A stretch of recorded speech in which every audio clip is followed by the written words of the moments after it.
Hi everybody. Hi. We're about to attempt free-ranging the chickens for the first time. The only thing I'm worried about a little bit is we've got a wall here that hasn't been completely fenced off, so I hope they don't fly up out there. Should be interesting. Yeah, still be interesting. We have got melons to try and entice them back when the time comes, so let's see how it goes. Yeah, hopefully we won't have to do too much running around. Yeah, please not in this heat.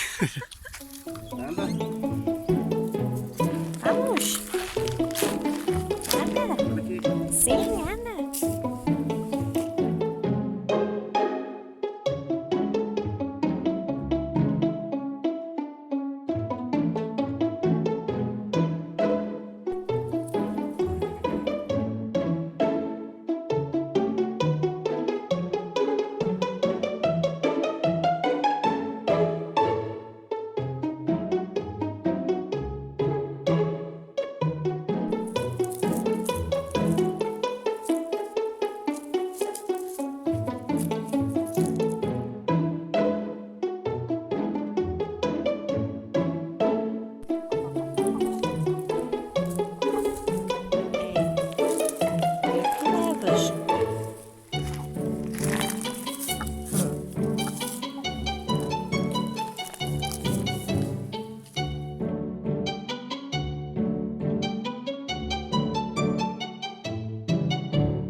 Well done, well done.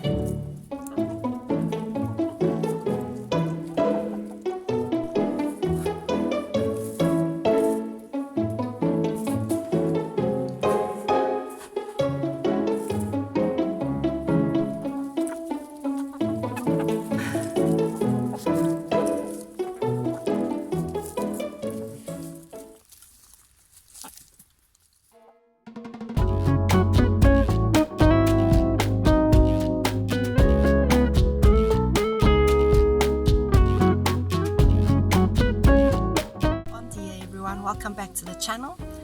Today we're making our favorite tea time treat, which is an upside down pear cake. We have two varieties of pear trees on our farm. One is, which one is this one, Steve? I think that's the parachute. Yeah, we're not too sure which one this one is, so if anyone watching knows what pear this is, let us know. So this recipe is really easy to follow, one of my favorites because again it's a moist cake. So let's start. So we're just going to peel the pears.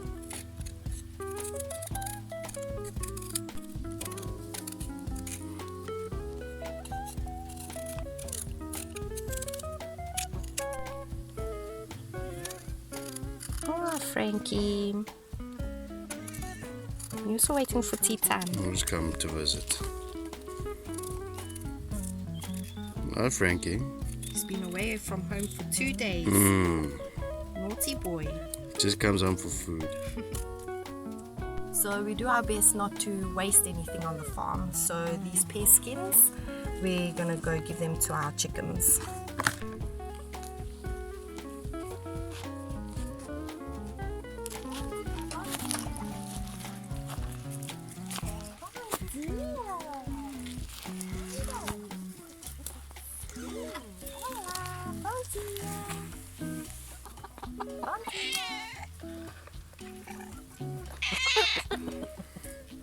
And for you, Frankie. Aye, that was my finger. Was that enough? You naughty. Oh, she gets very hungry, those.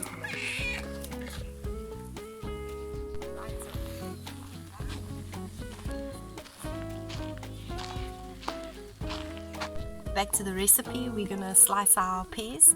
You need about 3 or 4 pears. Slice them. We're gonna marinate them in brown sugar and then lay them in our dish.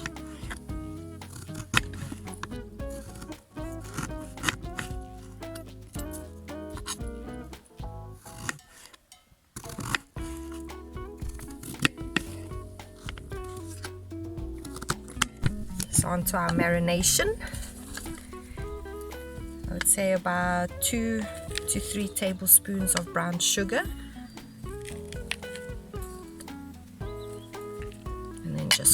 coat the pears.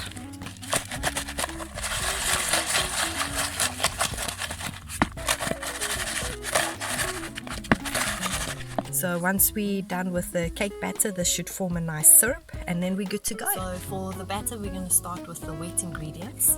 We're going to use some milk, which is about 177 ml of milk, or a 3/4 cup. 3/4 cup of milk. Thanks, Debs.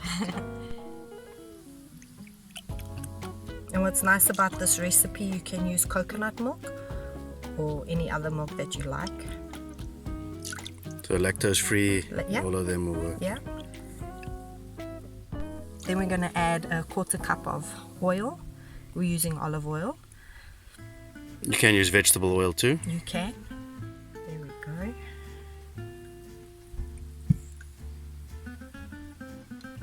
Mix 1 tablespoon of vanilla extract.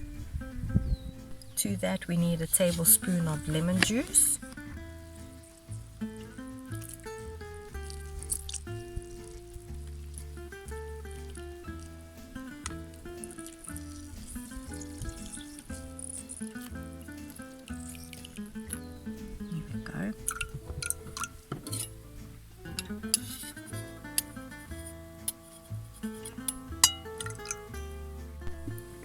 So in the cake mix, the cake batter, we need a pear puree.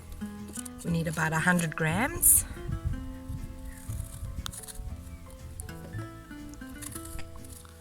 So if the light on the camera starts playing tricks, it's because we've got some cloud rolling in. I don't know if we should be hopeful enough for rain, but we always are. Temperatures this week are supposed to slightly drop, which will be nice. It was lovely waking up this morning to 15 degrees rather than 25 degrees. So once we have our pears ready for the puree, we're gonna just hand blend them.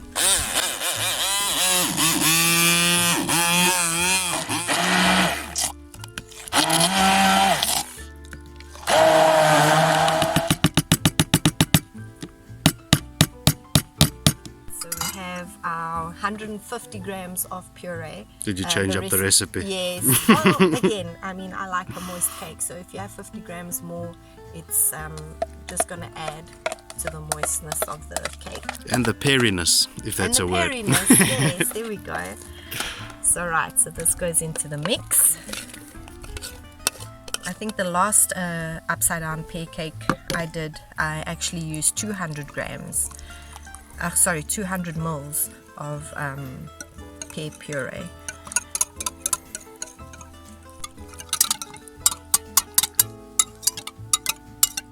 So into the batter we're going to do 1/3 of a cup of brown sugar.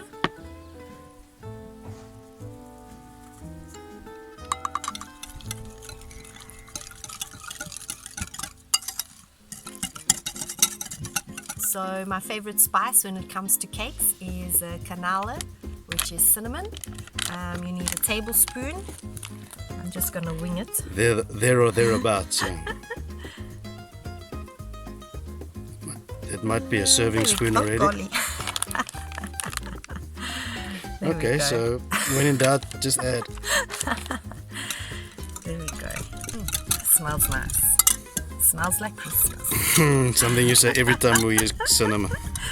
So now onto our dry ingredients. We're going to be using 1.5 cups of flour.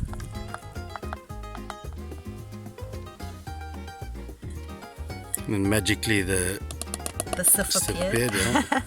Goodness, okay. 1.5. So that's 1.5 cups. And then about 1/2 teaspoon of salt.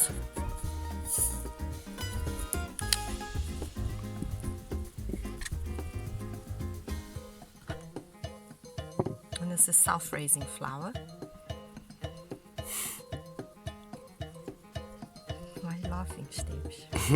Me and self-raising flour. So now we're going to mix the dry ingredients into the wet ingredients a little bit at a time. Just give that a mix.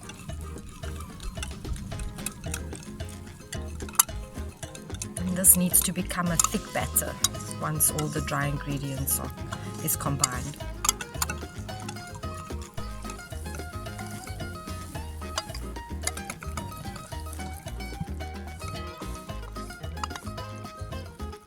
So the batter needs to be thick, but at the same time still pourable. This recipe calls for about 20 centimeter cake tin. We don't have one, so we're just using a pie dish. We're going to line the bottom of the pie dish with parchment paper. So we're just going to cut it.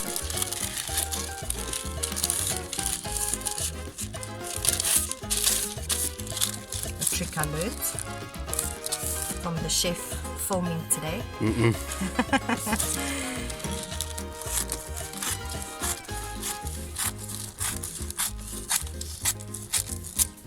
I'm not a chef. No chef. I'm not a chef. Okay.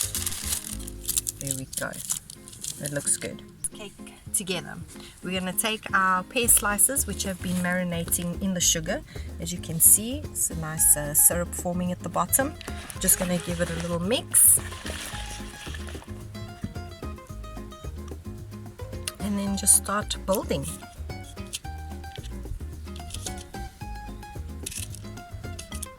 Our pear trees haven't been doing so well this season. I don't know if we've been looking after them well enough. And it's been very dry. It has been.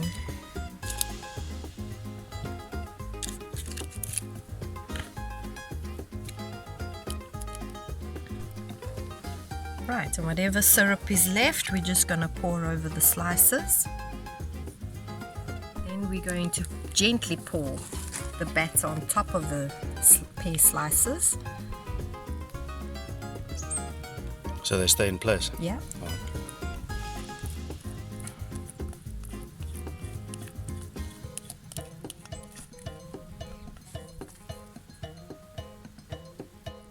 And this upside down pear cake goes really well, winter or summer.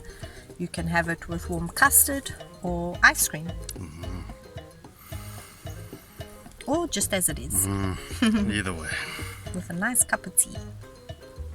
Or coffee. You can have your tea, I'll have my coffee, thank you. Okay, there we go. Just going to give it a gentle tap. Get the batter all on the sides. Don't move, I just want to show people. The batter fingers been licking everything out the bowl. Batter's so good. No eggs, so you can. Cool. So this is going to go into our preheated oven, around 180 degrees, about 35-40 minutes.